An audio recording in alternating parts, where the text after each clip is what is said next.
everybody, back again, and today we're taking a 3" by 3.5" rectangular piece of flat, about 1/16" sheet metal, mild steel, and I'm going to show you guys how to make a dish. We've done a candy dish for Christmas with ornation and decoration, and that was more going over the process of decorating it and stretching it out and all that stuff. And today we're just going to stick to the basics. We're not going to ornate this too much. We're just going to make this into a dish. It's not going to be super over the top. It's going to be a simple metal dish made out of a simple metal plate using just a rotor, a ball peen hammer or two, and some tongs. So let's get it in the fire and we'll get started. So this is going to be super simplistic. All you need is a brake rotor big enough, with a big enough slot to dish your material into, and a ball peen with a pretty decent radius. You can have a deeper radius like this one, or a more shallow radius like this one, and we're probably going to be using both of these, this one to go deeper, this one to spread it. But this is your dishing tool essentially. If you don't have a swage block, a rotor can be a great swage block. I learned this from a Blacksmith Guild meeting from Kurt Davis. If you haven't seen that already, go check out the Christmas candy dish video where I talk about this more in length. But basically the reason I wanted to do this is show that even without a swage block, you can indeed make a dish, a simple little dish. And I'm making this one for my mother simply because she's wanted one ever since I made that Christmas candy dish. So we're going to make her a simple little candy dish today. And if you have a flat bottom forge like I do, when you're heating up your material, if you want to make it easier to get a hold of, just stick a piece of stock in there. That way you can get a grip on it until you start dishing it.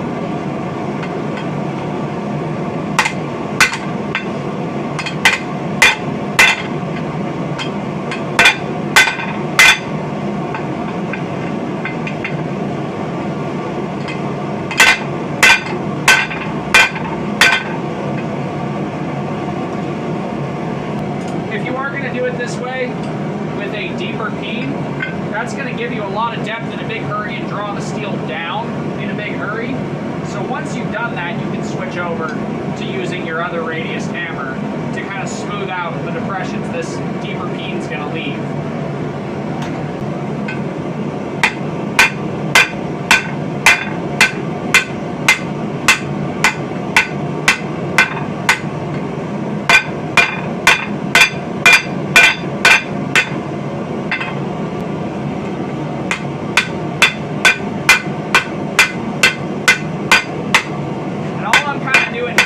Working around the inside edge of my dishing tool.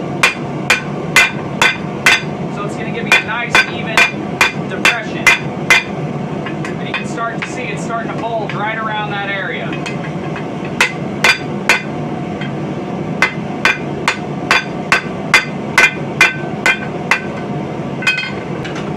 So now that I've got it deepened up pretty good, I'm going to switch over to my rounder one with a fatter radius. Start to stretch that out a little bit.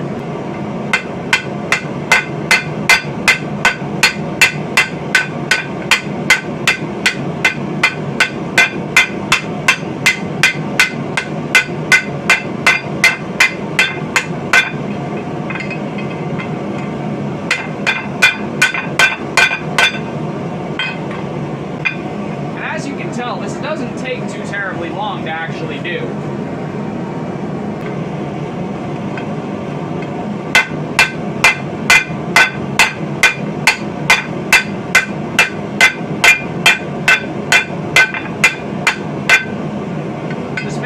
Cupping all those angles around that radius evenly.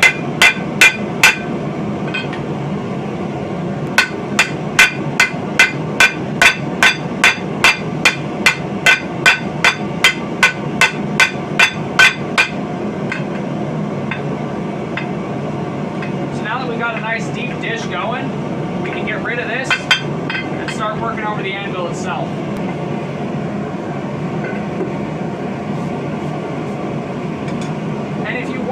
More of a perfect circle instead of an oval kind of shape like what I'm getting, you go with a more square plate instead of a rectangular plate. The rectangular plate is going to give you more of an ovate shape as the material folds in on itself.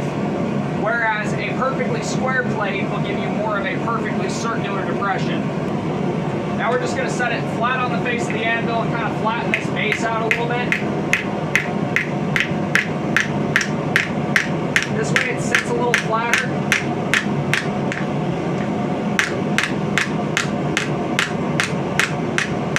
Make sure you mind the angle of your hammer when you're doing this so you don't screw up your angle.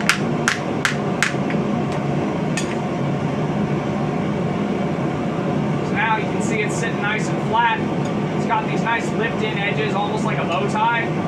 Now all I'm going to do is go ahead and round these corners over a little bit. You can do this over the horn. I prefer to do it over my heel of my anvil, just because the heel of my anvil has the radius that I like.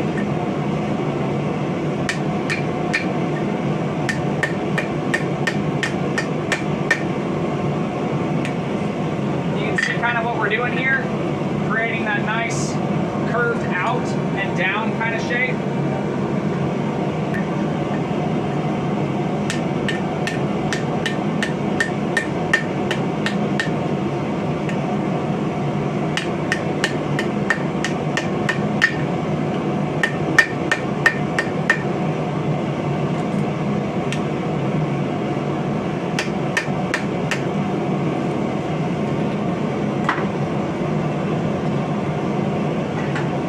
I'm just going to give it a good wire brushing while it's still nice and hot.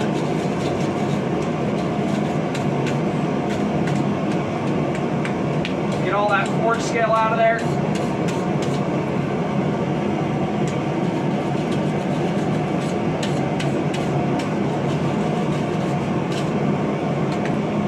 Get the back side as well.